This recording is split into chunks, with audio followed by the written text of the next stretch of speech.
এই মুহূর্তে সবথেকে বড় খবর, বাংলাদেশের প্রধানমন্ত্রী পদ থেকে পদত্যাগ করে দেশ ছাড়লেন শেখ হাসিনা। হাসিনার ইস্তফার দাবিতে দেশ জুড়ে বিক্ষোভ এবং হিংসা চলছে। এর মধ্যেই রবিবার গভীর রাতে জেনারেল জানান সেনাবাহিনীর উচ্চপদস্থ কর্তাদের সঙ্গে ঢাকায় তাঁর বাসভবনে বৈঠক করেছিলেন। তারপরেই জল্পনা তৈরি হয়, এবার সরাসরি পরিস্থিতির উপর হস্তক্ষেপ করতে চলেছে সেনাবাহিনী। বোন রেহানাকে নিয়ে তিনি ঢাকা ছেড়েছেন বলে খবর। জানা গেছে তাঁকে কপ্টারে করে নিয়ে যাওয়া হয়েছে নিরাপদ আশ্রয়ের উদ্দেশ্যে। সূত্র মারফত পাওয়া খবর, দিল্লিতে যাবেন শেখ হাসিনা। ভাঙা হল বঙ্গবন্ধুর একাধিক মূর্তি। আওয়ামী লীগের ঢাকার কার্যালয়ে আগুন ধরানোর অভিযোগ উঠেছে। প্রধান বিচারপতির বাসভবনে ভাঙচুরের অভিযোগ উঠেছে। বাংলাদেশবাসীকে শান্ত থাকার আহ্বান জানিয়েছেন বিএনপির মহাসচিব মির্জা ফখরুল ইসলাম আলমগীর। বাংলাদেশ গণমাধ্যমের একাংশের দাবি, দেশ ছাড়ার আগে শেখ হাসিনা জাতির উদ্দেশ্যে ভাষণ রেকর্ড করতে চেয়েছিলেন, কিন্তু তিনি সেই সুযোগও পাননি। আপাতত বাংলাদেশে সেনার অধীনে অন্তর্বর্তী তদারকি সরকার গঠিত হবে। একটি সূত্রের দাবি, বাংলাদেশের সেনাবাহিনী প্রধানমন্ত্রী হাসিনাকে ইস্তফা দেওয়ার জন্য ৪৫ মিনিট সময় বেঁধে দিয়েছিল। তবে অন্য একাধিক সূত্রের দাবি, পুরো বিষয়টি হয়েছে সেনাবাহিনী এবং দিল্লির সঙ্গে আলোচনা সাপেক্ষে। তারপরেই হাসিনা ইস্তফা দিয়েছেন। জানা গেছে, শেখ হাসিনা নয়াদিল্লির সঙ্গে যোগাযোগ করেছিলেন, কিন্তু তাঁকে উদ্ধারের জন্য ভারত থেকে বাংলাদেশে বিমান পাঠানো হবে না বলে জানিয়ে দেওয়া হয়। বাংলাদেশের আকাশসীমায় ভারত কোনো বিমান পাঠলে আইন লঙ্ঘিত হওয়ার আশঙ্কা থাকে। ভারত থেকে জানানো হয়, হাসিনাকে আগে ভারতে পৌঁছতে হবে, তারপর সেখান থেকে তাঁকে দিল্লিতে নিয়ে যাওয়া যেতে পারে। শেখ হাসিনার ছেলে সাজিব ওয়াজেদ আমেরিকায় থাকেন, মেয়ে সাইমা ওয়াজেদ থাকেন দিল্লিতে। সেই কারণেই মনে করা হচ্ছে, প্রাথমিকভাবে হাসিনার গন্তব্য হতে চলেছে দিল্লি। এরপর দিল্লি থেকে লন্ডনের উদ্দেশ্যে যাত্রা করতে পারেন শেখ হাসিনা। হাসিনা সরকারের পদত্যাগের দাবিতে গত কয়েকদিন ধরে বাংলাদেশে সরকার বিরোধী আন্দোলন চলছে। রবিবার বিক্ষোভকারীদের সঙ্গে পুলিশের সংঘর্ষে শতাধিক মানুষের মৃত্যু হয়। অবশেষে সোমবার হাসিনা পদত্যাগ করলেন। আমি সমস্ত রাজনৈতিক দলের নেতৃবৃন্দকে এখানে আমন্ত্রণ করেছিলাম, ওনারা এখানে এসেছেন। আমরা একটা সুন্দর আলোচনা করেছি। ইন্টারিম গভর্নমেন্ট আমরা ফর্ম করব এবং ইন্টারিম গভর্নমেন্টের মাধ্যমে এদেশের সমস্ত কার্যকলাপ চলবে। আমরা এখন মহামান্য রাষ্ট্রপতির কাছে যাব, যে এই ইন্টারিম গভর্নমেন্ট ফর্মের ব্যাপারে ওনার সাথে আলোচনা করে আমরা একটা ইন্টারিম গভর্নমেন্ট ফর্ম করে দেশ পরিচালনা করব। আমি আপনাদের কথা দিচ্ছি, সমস্ত হত্যা, সমস্ত অন্যায়ের বিচার আমরা করব। আপনারা সেনাবাহিনীর প্রতি আস্থা রাখেন, সশস্ত্র বাহিনীর প্রতি আস্থা রাখেন। আমি সমস্ত দায়িত্ব নিচ্ছি, আপনাদের জানমাল, এবং আপনাদেরকে আমি কথা দিচ্ছি যে আপনারা আশাহত হবেন না।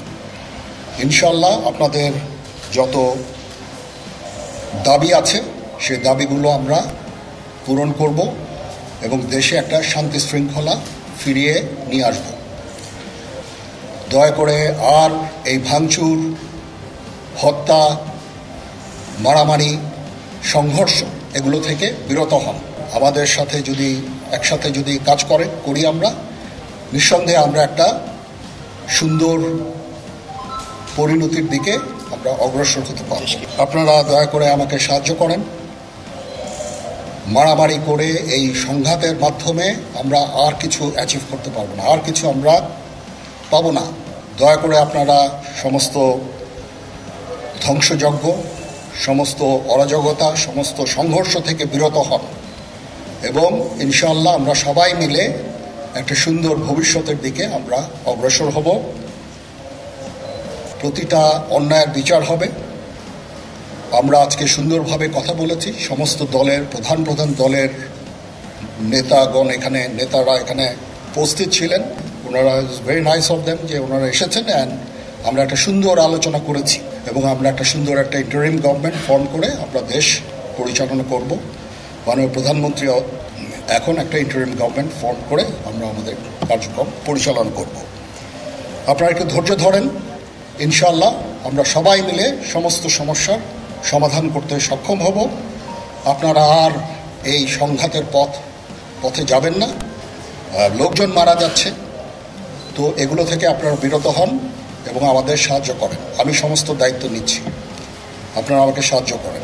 আজকে এখানে জামাতের আমির ছিলেন, আমাদের বিএনপির শীর্ষস্থানীয় নেতৃবৃন্দ এখানে ছিলেন, জাতীয় পার্টির নেতৃস্থানীয় নেতৃবৃন্দ এখানে ছিলেন, এবং সুশীল সমাজ এবং এখানে ডক্টর আসিফ নজরুল উনি নিজেও ছিলেন এখানে, এবং উনি আমার সামনেই উনি সমস্ত ছাত্রদেরকে একটা সুন্দর বার্তাও দিয়েছেন, এবং আমি আশা করি যে ছাত্ররা সেই বার্তা শুনে ওনার কথা, ওনাকে সবাই শ্রদ্ধা করে, ছাত্ররা শ্রদ্ধা করে, ওনার এই বার্তা শুনে তারা এই পরিস্থিতি নিয়ন্ত্রণে নিয়ে চলে আসবে। এখানে আওয়ামী লীগের কেউ ছিল না, আওয়ামী লীগের কেউ ছিল না। এই মুহূর্তে সবথেকে বড় খবর, বাংলাদেশের প্রধানমন্ত্রী পদ থেকে পদত্যাগ করে দেশ ছাড়লেন শেখ হাসিনা।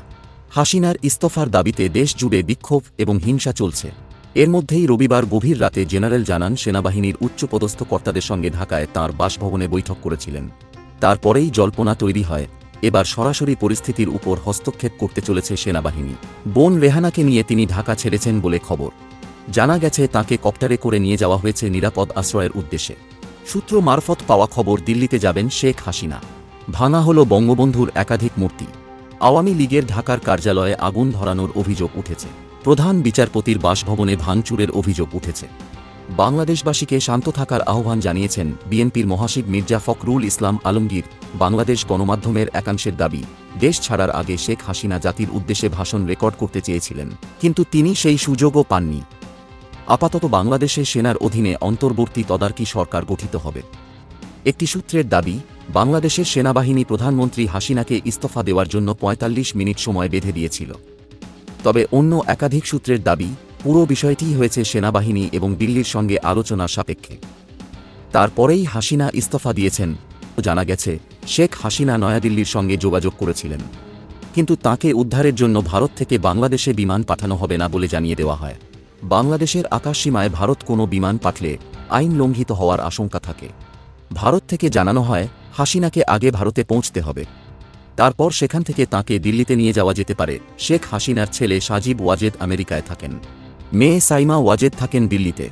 সেই কারণেই মনে করা হচ্ছে, প্রাথমিকভাবে হাসিনার গন্তব্য হতে চলেছে দিল্লি। এরপর দিল্লি থেকে লন্ডনের উদ্দেশ্যে যাত্রা করতে পারেন শেখ হাসিনা। হাসিনা সরকারের পদত্যাগের দাবিতে গত কয়েকদিন ধরে বাংলাদেশে সরকার বিরোধী আন্দোলন চলছে। রবিবার বিক্ষোভকারীদের সঙ্গে পুলিশের সংঘর্ষে শতাধিক মানুষের মৃত্যু হয়।